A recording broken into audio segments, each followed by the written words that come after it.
Narayan Narayan and hi, I am Seema and मैं आज फिर से नंबर सीरीज़ की क्लास लेके आई हूँ। नंबर सीरीज़ की वही क्लास जो है, आज में थर्ड क्लास है। जैसे जो पहले दो क्लासेस थी उसमें हमारे कंसेप्ट्स क्लियर हो गए। अभी आज जो है क्लास, उसमें हम जो नंबर सीरीज़ के क्वेश्चंस देखेंगे कि आप लोगों के एग्ज़ाम में किस तरह के क्वेश्चंस आते हैं और नंबर सीरीज़ से आपके क्या क्वेश्चन बन सकते हैं। तो आज हम उनके बारे में डिस्कस करेंगे। और सबसे इम्पोर्टेंट बात, प्लीज़ प्लीज़ प्लीज़ हमारे चैनल को सब्सक्राइब कीजिए, लाइक कीजिए। और जिस स्टूडेंट्स के नोटिफिकेशन नहीं आता है, हमारी क्लास का अपडेट नहीं मिलता है, इसलिए आप बेल आइकन पे क्लिक कीजिए। आपको हमारी जो क्लासेज हैं उसका नोटिफिकेशन भी डेली मिल जाएगा। और डेली इवनिंग में 7 o'clock जो है वो मैथ की 3 days मैथ्स की एंड 3 days रीजनिंग की क्लास होती है।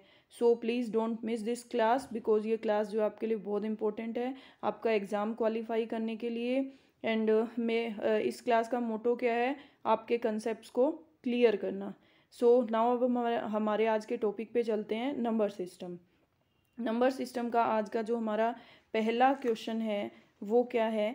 पहला क्वेश्चन जो है वो नंबर सीरीज़ का वो है 9075 में 7 के स्थानीय मान और जातीय मान में क्या अंतर है। जैसे कल आपको मैंने बताया था कि आपका स्थानीय मान क्या होता है और जातीय मान क्या होता है। ठीक है, तो जातीय मान मीन्स आपकी फेस वैल्यू और स्थानीय मान स्थान मतलब आपका प्लेस वैल्यू। ठीक है, तो दोनों के बीच में आपको डिफरेंस बताना है, क्या होता है स्थानीय मान और जातीय मान। किसका? 7 का। अब देखिए, जैसे आपको बोला 9075, इसमें आपको ये बोला है 9075, तो आपको पता है जातीय मान फेस वैल्यू तो क्या होती है, फेस वैल्यू तो हमेशा एज इट इज़ रहती है। तो 7 की फेस वैल्यू आपकी क्या हो जाएगी? 7। और 7 का जो प्लेस वैल्यू है, प्लेस वैल्यू क्या हो जाएगी? 7 की प्लेस वैल्यू 7 जो है वो कौन सा स्थान है आपका? दहाई का स्थान है। दहाई का स्थान है मतलब 10th प्लेस। कौन सा place? 10th place. 10th place है, इसलिए आप क्या करोगे? 7 × 10, तो ये आपका क्या हो जाएगा? 70। क्या हो जाएगा? 70th प्लेस हो जाएगा। ठीक है, अब आपका इसमें डिफरेंस पूछा है कि दोनों में अंतर क्या है। तो अंतर के लिए आप क्या करोगे? 70 प्लेस वैल्यू में से फेस वैल्यू को लेस कर दोगे, आपका आंसर आ जाएगा 63। अब योर आंसर इज 63 डी। ठीक है, पहले आप फेस वैल्यू फाइंड आउट कर लो, फिर आप प्लेस वैल्यू फाइंड आउट कर दो और उसमें फिर उसको लेस कर दो। ठीक है, बट ये कैलकुलेशन जो है आपको फास्ट करनी है। मैं आपको धीरे धीरे समझाने के लिए स्लो स्लो कर रही हूँ, बट एग्जाम में आपको फास्ट कैलकुलेशन करनी है ताकि आपका क्वेश्चन फटाफट हो जाए और आपका टाइम सेव हो जाए। अब हम हमारे नेक्स्ट क्वेश्चन पे चलते हैं। नेक्स्ट क्वेश्चन है हमारा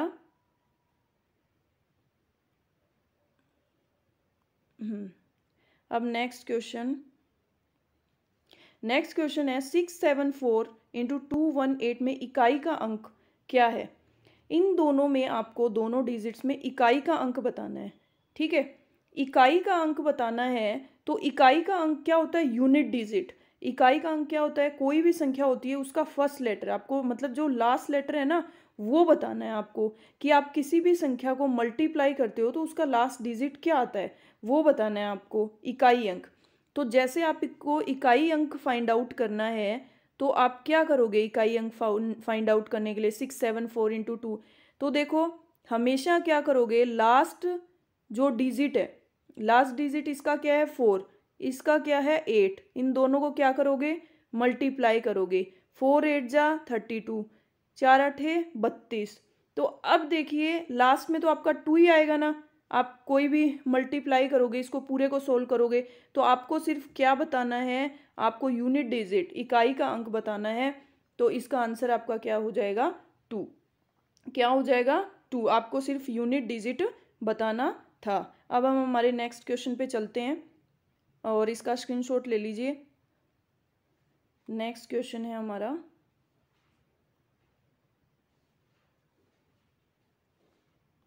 देखिए अब नेक्स्ट क्वेश्चन है शून्य है। आपके नंबर सिस्टम में एग्जाम में इसी तरह के क्वेश्चन आएंगे। ठीक है, मैं एक एक क्वेश्चन अच्छे से सोल्व करवा रही हूँ एंड अपने नोट्स बना लीजिए ताकि आपको कोई दिक्कत नहीं आए। और आर्मी स्टूडेंट्स प्लीज़ एक एक क्वेश्चन को ध्यान से देखिएगा, आपके लिए ये एग्ज़ाम के पॉइंट ऑफ व्यू से बहुत इंपॉर्टेंट है, इससे बाहर आपके एग्ज़ाम में नहीं आएंगे। अब देखिए पैटर्न यही आएगा, इस तरह के ही क्वेश्चन आएंगे। अब थर्ड क्वेश्चन क्या है आपका, शून्य है। शून्य क्या है, प्राकृत संख्या, पूर्ण संख्या, धनात्मक पूर्णांक, ऋणात्मक पूर्णांक। प्राकृत संख्या means natural number. Natural number आपको पता है 1 2 3 4 से लेके जो सारे होते हैं इन्फिनिटी तक आपके नेचुरल नंबर होते हैं। पूर्ण संख्या आपको पता है होल नंबर। धनात्मक पूर्णांक एंड ऋणात्मक ये दोनों इंटीजर। धनात्मक मीन्स पॉजिटिव इंटीजर, ऋणात्मक मीन्स नेगेटिव इंटीजर। तो आपकी जो है शून्य क्या है, शून्य किस में आता है, होल नंबर में। आपको बताया था ना कल, पूर्ण संख्या जो है उसके अंदर आपका शून्य आता है, तो पूर्ण संख्या में आता है, इसलिए आपका ऑप्शन हो जाएगा बी, पूर्ण संख्या। ठीक है, अब देखिए क्वेश्चन नंबर 4, सबसे छोटी अभाज्य संख्या। सबसे छोटी अभाज्य संख्या मीन्स आपका प्राइम नंबर, सबसे छोटा प्राइम नंबर। तो सबसे छोटा प्राइम नंबर, सबसे पहले तो ये बताइए प्राइम नंबर क्या होता है। मैं हर क्लास में बोलती जा रही हूँ कि प्राइम नंबर क्या होता है। प्राइम नंबर वो नंबर होता है जिसमें खुद का और 1 का, सिर्फ इनका ही डिवाइड जाता हो, वो आपका प्राइम नंबर होता है। तो सबसे छोटा आपका प्राइम नंबर कौन सा होता है, 2। ये चीज़ें जो है आप जितनी बार क्वेश्चन पढ़ोगे आपको उतनी बार ये लर्न होती जाएंगी ये क्वेश्चंस, तो इनको आपको रटने की भी ज़रूरत नहीं है। और आपके एग्जाम में बार बार पूछे जाते हैं। ठीक है, तो 2 में जो है वो 1 का डिवाइड जाएगा और 2 का जाएगा, तो इसलिए 2 आपकी सबसे छोटी अभाज्य संख्या होती है। ठीक है, अब हम नेक्स्ट क्वेश्चन पे चलते हैं। नेक्स्ट क्वेश्चन कौन सा है, अब देखिए नेक्स्ट क्वेश्चन, निम्नलिखित में से अभाज्य संख्या कौन सी है। अब देखिए, अब इसमें आपको फाइंड आउट करना है कि आपकी अभाज्य संख्या कौन सी है। ठीक है, अभाज्य संख्या कौन सी है वो कैसे फाइंड आउट करते हैं, आपको डिवाइड करके देखना होगा। सबसे पहले आप चेक करोगे कि आपका 3 का डिवाइड जाता है या नहीं जाता, और 3 का डिवाइड आप ऐसे नहीं करोगे। 3 का डिवाइड करने के लिए आप क्या करोगे, डिजिट का क्या कर लोगे, एडिशन कर लोगे, उनको जोड़ लोगे। जैसे देखो 161 है, तो 161 है तो 1 + 6 + 1 ये कितना हो गया, 8 हो गया। अब 8 में 3 का डिवाइड नहीं जाता ना, नहीं जाता, मतलब 8 का तो नहीं जा रहा। अब सेकंड वाला अपने आप कर लेते हैं, 2 2 1 ये हो गया 5, ऐड करेंगे तो इसमें भी नहीं जाता। थर्ड वाला 7 3 10 10 + 3 13 इसमें भी नहीं जाता। डी वाला 4 + 3 7 7 + 7 14 इसमें भी नहीं जाता। ठीक है, और 2 का तो इसमें किसी में नहीं जाता ही है, क्योंकि लास्ट डिजिट जो है वो 0 2 4 6 8 नहीं है, इसलिए तो 2 और 3 का नहीं जाता तो 6 का भी नहीं जाता। ठीक है, अब हम चेक करते हैं 7 का। 7 का चेक कैसे करते हैं, 7 का हमेशा चेक करते हैं 2 डिजिट को छोड़ के। जैसे 161 है तो ये जो लास्ट वाली डिजिट है इसका दुगना कर लो, इसको मल्टीप्लाई कर लो। 1 × 2 क्या होता है आपका 2।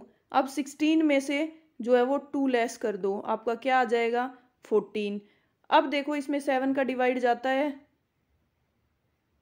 2, तो 161 में तो 7 का डिवाइड चला गया। 7 का डिवाइड मैंने बताया कि आपका जो इकाई अंक है वो उसको 2 से मल्टीप्लाई कर दो, उसका दुगना करके जो रेस्ट आपकी डिजिट है उस संख्या में से आप उस जो इकाई के अंक को मल्टीप्लाई करने पे जो आया है उसको आप घटा दो, तो आपका क्या आ जाएगा। यदि उसमें डिवाइड जाता है तो मतलब 7 में डिवाइड जाता है। अब दूसरा वाला चेक करते हैं। दूसरे वाले में देखो 22 में से आपने 2 घटाया 20, 20 में 7 का नहीं जाता। 37 में से 6 आपने लेस करा तो 31 में भी नहीं जाता। 43 में से आपने 14 लेस करा तो आपका क्या आया 29 में भी नहीं जाता। ठीक है, तो आपका ए ऑप्शन कट हो गया। अब हम चेक करते हैं कि 11 का कैसे चेक करते हैं। 11 का चेक करते हैं हम कि देखो जो जो हमारे इवन प्लेसेस हैं उनको जोड़ लो और जो ओड प्लेसेस हैं उनको जोड़ लो। उनका जो डिफरेंस होगा वो यदि 0 आता है तो 11 का डिवाइड जाएगा और 11 आता है। तो यदि बाकी कोई डिजिट आती है तो उसमें 11 का डिवाइड नहीं जाएगा। जैसे 2 2 1 है, ठीक है, 2 2 1 में इवन प्लेसेज, जैसे 2 2 1, इवन प्लेसेज आपके, ओड प्लेसेज क्या हो गए 2 और 1, इन दोनों को जोड़ा कितना आया 3। ओड प्लेसेज क्या, इवन प्लेस क्या हो गया 2, इवन प्लेस पे एक ही है तो -2, इसको क्या किया 1, ठीक है, इसको 1 किया। अब देखो 1 आया तो मतलब 11 में डिवाइड नहीं जाएगा, यहाँ पे 0 और 11 आ जाता तो 11 में डिवाइड चला जाता। अब सी वाला चेक करेंगे, 3 और 3 6 और ये 7, ये भी 1, इसमें भी नहीं जाएगा। 4 7 11, 11 - 3 ये भी नहीं जाएगा। अब हम चेक करते हैं 13 कि 13 में डिवाइड जाता है क्या। 13 में डिवाइड करके देखेंगे 2 2 1, 13 1 जा 13, यहाँ पे 9 आ जाएगा 91, तो 13 7 जा 13 7 91, तो ये बी वाला भी आपका ऑप्शन कट। अब आपका सी वाला चेक करते हैं कि 13 में जाता है क्या। 13 13 दूनी 26, 26 यहाँ पे कितना बच गया आपका 11, 1 1 13, 113, 113 में नहीं जाता तो ये वाला आपका हो सकता है। 4 3 7, 13 13 दूनी 26, 13 3 39, 39 बच गया यहाँ पे 4, तो इसमें भी नहीं जाएगा। अब आपका चेक करते हैं हम 13 के बाद किस में चेक करते हैं। अब देखो यहाँ पे 17 में चेक करते हैं, 17 दूनी 34, 34, अब 34 35 36 37, 3 बच गए 33, तो 17 में भी नहीं जाएगा। 17 दूनी 34, यहाँ पे कितना आ गया 9 97, तो ये भी नहीं जाएगा। अब 19 का चेक करेंगे तो 19 में देखिए 19 दूनी 19 से कम 19, तो कितना बच गया 37, तो इसमें भी नहीं जाएगा। सी में नहीं जा रहा ना, क्योंकि कितना बच गया 37 - 19, 17 में से 9 गए, कितने बचे आपके 17 में से 9 गए 8 और 2 में से 1 गया 1, तो इसमें नहीं जा रहा आपका डिवाइड, ठीक है। अब 437 में देखते हैं 19 का, 19 19 दूनी 38, यहाँ बच गया 5 57, तो 19 19 दूनी 38, 19 30 57, तो इसमें चला गया। मतलब आपका ऑप्शन क्या हो गया, सी आपका ऑप्शन हो गया, ठीक है। अब देखिए निम्नलिखित में से कौन सी संख्या परिमेय संख्या है। परिमेय संख्या कौन सी होती है, जो आपकी P/Q की फॉर्म में होती है, वो संख्या आपकी परिमेय संख्या होती है। तो इसकी ऑप्शन क्या हो जाएगा, ऑप्शन नंबर ए, ऑप्शन कौन सा हो जाएगा आपका। अब देखिए हमारे नेक्स्ट पेज पे चलते हैं। देखो नेक्स्ट, अब देखिए ये कुछ फॉर्मूलाज हैं जो आपको लर्न करने ही पड़ेंगे, बट ये मैं ऐसे समझा दूंगी आपको कि लर्न करने की ज़रूरत नहीं है। देखो फर्स्ट फॉर्मूला है आपका, प्रथम n प्राकृतिक संख्याओं का योग। n प्राकृतिक संख्याओं का मतलब आपको कितनी भी नेचुरल नंबर पूछ ले, कि आपको बोल दिया जाए कि फर्स्ट टू आपको 10 जो है वो नेचुरल नंबर का योग बताना है, तो आपका फॉर्मूला क्या है, n+1/2। तो n क्या है आपका, जो 1 से लेके 10 तक आपको प्राकृतिक संख्या बोली है, तो जो 10 है वो आपका n है, क्योंकि टोटल आपके पास कितनी डिजिट है 10 है। तो आपका अगर आपको पूछ ले 10 प्राकृतिक संख्याओं का योग, तो आप कैसे निकालोगे, 10 10+1/2, ये आ जाएगा 10 × 11/2, ये कितना आ जाएगा आपका 5, तो कितना आ जाएगा 11 पंजू 55, इसका टोटल कितना आ जाएगा 55। ये आपका फर्स्ट फॉर्मूला समझ में आया। अब सेकंड देखिए, प्रथम n सम प्राकृतिक संख्याओं का योग। अब सम प्राकृतिक संख्याओं का योग मतलब इवन नंबर का योग, इवन नेचुरल नंबर्स का। अब आपको बोल दिया जाता है कि फर्स्ट 5 इवन नंबर्स का, फर्स्ट 5 इवन नंबर्स का आप टोटल बताइए। तो फर्स्ट 5 इवन नंबर्स का बताना है आपको, तो 5 + 1 आपका कितना हो जाएगा 6, कितना हो जाएगा 5 6 30। आपका फर्स्ट जो 5 इवन नंबर का टोटल कितना हो जाएगा 30, क्योंकि फर्स्ट 5 इवन नंबर मतलब 2 + 4 + 6 + 8 और +10, इसको वैसे जोड़ लीजिए आप, तो कितना होगा, 6 4 10, 8 और 2 10, 10 10 20 और 10 30। आ रहा है ना, सेम आ रहा है। ठीक है, अब हमारा नेक्स्ट फॉर्मूला, एन प्रथम एन विषम प्राकृतिक संख्याओं का योग। विषम प्राकृतिक संख्याओं का योग मीन्स ओड नंबर का टोटल। तो आपको बोला है फर्स्ट 10 ओड नंबर्स का, 10 ओड नंबर्स का, तो आप सीधा क्या कर दोगे, एन का मतलब क्या है आपके 10th, 10वां ओड नंबर, 10वां ओड नंबर। तो इसका आपको सिर्फ क्या करना है, स्क्वायर करनी है। तो इसका क्या हो जाएगा, स्क्वायर करोगे तो 100।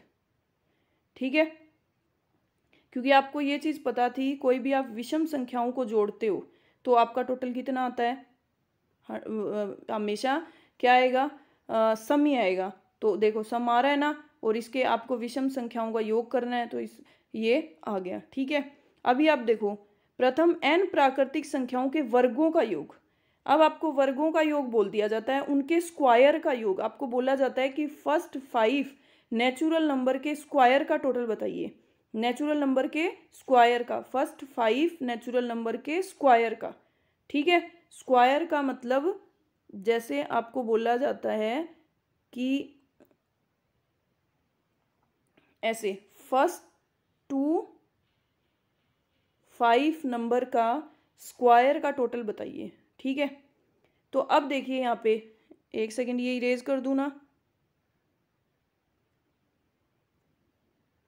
अब देखिए फर्स्ट 5, तो n आपका क्या हो गया, n हो गया आपका 5, ये हो गया 5 + 1, और सेकंड हो गया आपका 2n + 1, ये आपका क्या हो गया 5 × 2 + 1 अपॉन हो गया आपके 6। अब 5 × 6 × 5 दूनी 10 + 1 11, ये आ जाएगा 6। इन दोनों को कट करेंगे तो आपका क्या हो जाएगा, 11 × 5 = 55। और अगर आप ऐसे करके देखें टोटल, तो 1 की स्क्वायर 1, 2 की स्क्वायर 4, 3 की स्क्वायर 9, 4 की स्क्वायर 16 और 5 की स्क्वायर 25। इनको ऐड कर लीजिए, 16 और 4 20, 20 9 और 1 10, तो 20 10 30, 30 और 25 55। ठीक है, ये फॉर्मूला समझ में आ गए। अब इन फॉर्मूलाज पे बेस्ड क्वेश्चन आएंगे आपके। ठीक है, इसलिए मैं पहले आपको ये फॉर्मूला समझाए हैं, इसके बाद इसके क्वेश्चंस लेके आई हूँ। ठीक है, और आपके एग्ज़ाम में जो है वो ऐसे क्वेश्चन आते हैं, इसलिए मैंने ये फॉर्मूलाज पहले समझाए हैं, क्योंकि ये जो है वो टिपिकल फॉर्मूलाज नहीं है, और मैंने इनको सोल्व करने का भी आपको तरीका बता दिए हैं। सो आई होप आपको बहुत अच्छे से समझ आ रहा होगा।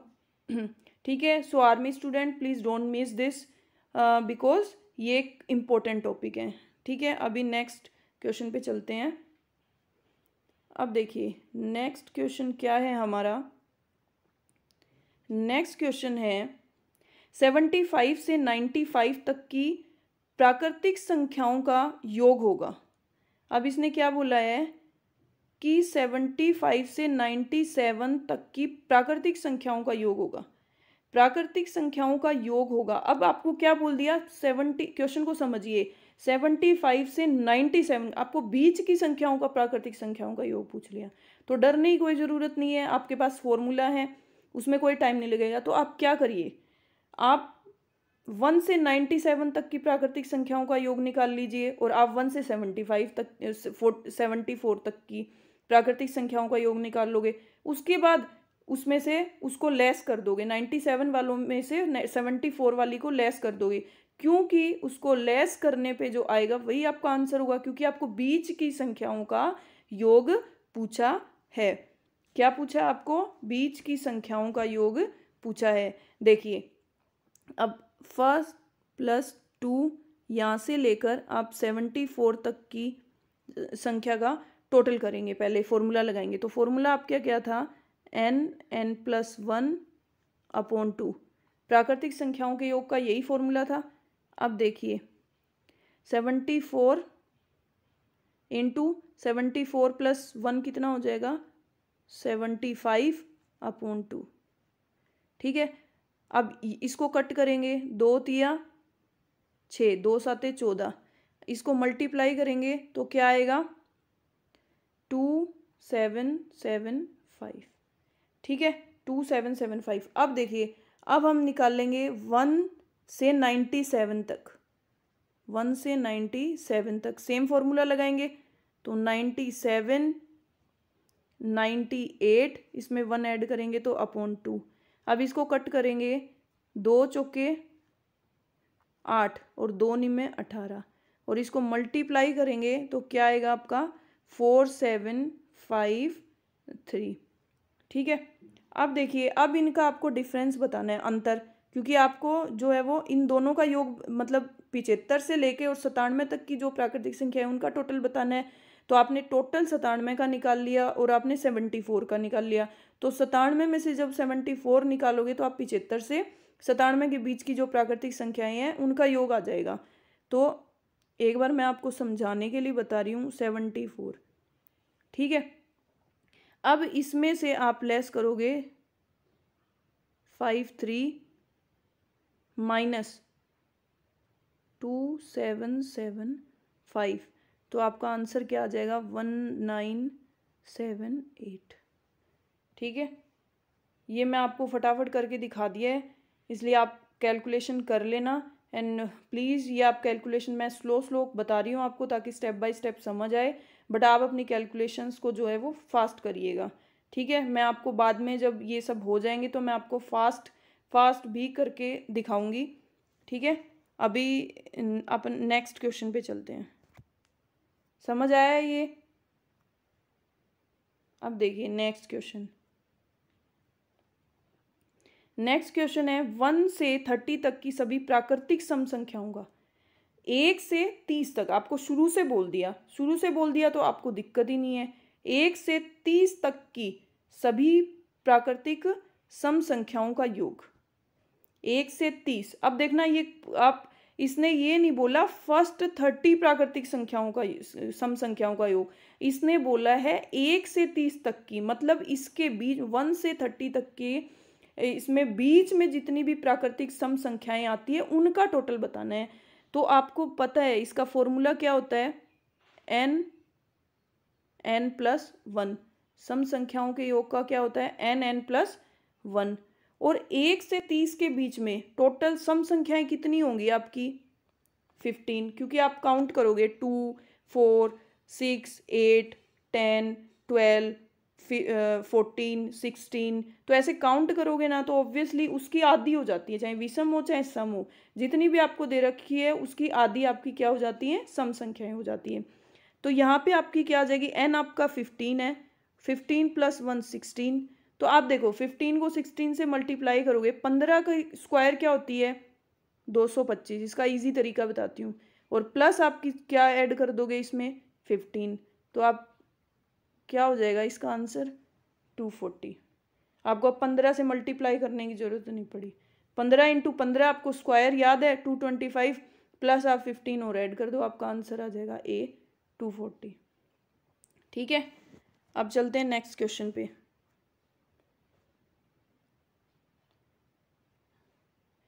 नेक्स्ट क्वेश्चन है आपका 25 सम संख्याओं का प्रथम 25 सम। अब मैंने एक चीज बोल ली थी आपको, वही चीज अब इस क्वेश्चन में आ गई। अब इस क्वेश्चन में आपको बोला है फर्स्ट 25 सम संख्याओं का, अब ये नहीं बोला 25 तक की सम संख्याओं का योग बताइए, अब बोला है आपको फर्स्ट जो 25 सम संख्याएं होंगी, जैसे 2, 4, 6, 8 ऐसे काउंट करते जाओ, ऐसे 25 सम संख्याएं हो जाए ना तो उसका आपको टोटल बताना है। तो इसमें भी आपका फॉर्मूला क्या लग जाएगा, n+1, तो क्या हो जाएगा 25, और 25 + 1 क्या हो जाएगा 26। इसका भी वही तरीका हो जाएगा, 25 की स्क्वायर आपको पता है 625, तो उसमें आप एक 25 बच गया ना, उसमें आप एक 25 और ऐड कर दो, आपका क्या हो जाएगा 650। आपका आंसर हो गया 650। ठीक है, योर आंसर इज डी। अब नेक्स्ट क्वेश्चन पे चलते हैं।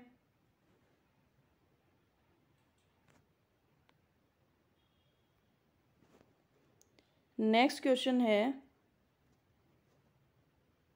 1 और 32 के बीच विषम संख्याओं का योग क्या होगा। 1 और 32 के बीच, 1 और 32 के बीच, अब देखो आपको पूछा है इन्होंने विषम संख्याओं का विषम संख्याओं का योग क्या होगा 1 और 32 के बीच में। 1 और 32 के बीच में सभी।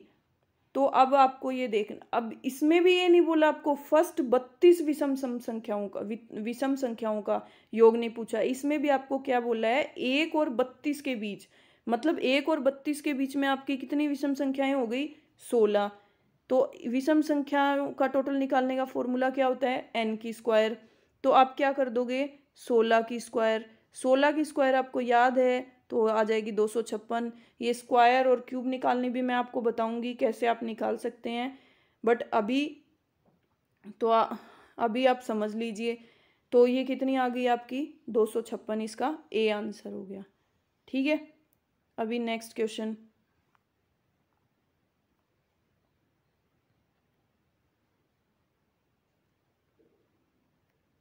नेक्स्ट क्वेश्चन है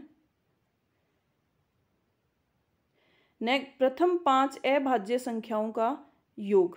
अब देखिए प्रथम 5 अभाज्य संख्याओं का, तो ये देखो अभाज्य संख्या फाइंड आउट करने का भी कोई फॉर्मूला नहीं होता, और ये भी, तो ये हमें टोटली करना पड़ेगा। तो फर्स्ट 5 हमारी अभाज्य संख्याएं कौन सी हो जाएंगी 2 + 3 + 5 + 7 और प्लस क्या हो जाएगी 2 3 5। फर्स्ट आपकी अभाज्य संख्या क्या होती है 2 3 5 7 और 11।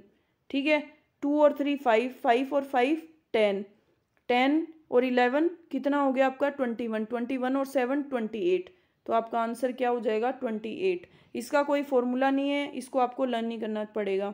सो प्लीज़ इसके आप नोट्स प्रिपेयर कर लीजिएगा क्योंकि ये इम्पोर्टेंट है, और ऐसे ही क्वेश्चन मैं लेके आई हूँ जो आपके एग्जाम के पॉइंट ऑफ व्यू से इम्पोर्टेंट है। सो प्लीज़ इसको स्किप मत करिएगा, एंड मैं और भी आगे क्वेश्चंस लेके आऊँगी। अभी नेक्स्ट क्वेश्चन, आज का हमारा लास्ट क्वेश्चन है। देखिए 5 5 5 5 5 5 निम्न में से किससे भाज्य है। अब आपको ये चेक करना है कि ये किससे भाज्य है। ठीक है, ये चेक करना है ना किससे भाज्य है। तो आपको अब सबसे पहले एक तो क्या करना पड़ेगा, मैंने आपको एक चीज़ बताई थी कि 7 से यदि भाज्य है तो आपको क्या करना होगा, जैसे 5 5 5 5 5 5 ये 6 टाइम है, तो मैंने आपको बताया था जो भी आपका यूनिट डिजिट है, इकाई का अंक है, उसका डबल करके जो बाकी की जो संख्या है उसमें से घटा दो। तो 5 का डबल करके, ये 5 का डबल आपका क्या आ जाएगा 10, क्योंकि यूनिट डिजिट इसकी ये है, तो इसमें से आप लेस कर दो, ये आपका क्या आ जाएगा 5 5 - 1 4, ये आ जाएगा आपका 5 5 और 5। अब आप इसको क्या करो 7 से डिवाइड करके देख लो कितना आ जाएगा 7 पंजे 5 5 - 1, ठीक है, 7 पंजे 35, 7 6 42, 7 7 49, ये कितना आ जाएगा 7 7 49, ये कितना बच गया 6, यहाँ पे 6 आ गया 65, तो 7 नी में 63, ये कितना आ गया यहाँ पे 2, 7 ती है 21, यहाँ पे कितना बच जाएगा 3, तो 7 पंजे 35। ये आपको करने की ज़रूरत नहीं पड़ी, आपका तो फर्स्ट में ही वो चला गया, तो आपका क्या आंसर हो जाएगा 7, मतलब फर्स्ट 7 से ही भाज्य है। अब देखो यदि आपका 7 से भाज्य नहीं होता ये, तो आप फिर 17 को चेक करते, 17 में नहीं होता तो फिर आप 19 का चेक करते, 19 का नहीं होता तो आप 23 का चेक करते, ये आपको चेक करना ही पड़ता। ठीक है, तो और आगे मैं आपको डिविजिबिलिटी बताऊंगी कि कैसे आपको डिवाइड करना है, क्या करना है। सो आज मैं इतने क्वेश्चन लेके आई थी, आई होप आपको समझ आए होंगे, और प्लीज़ चैनल को सब्सक्राइब कीजिए और वीडियो को लाइक कीजिए, और please please please please video को देखिए, बिकॉज आपका ही बेनिफिट है, एंड आर्मी स्टूडेंट्स आपके लिए स्पेशल क्लासेस हैं। सो इन स्पेशल क्लासेस को मिस मत करिए, and thank you so much for watching my video.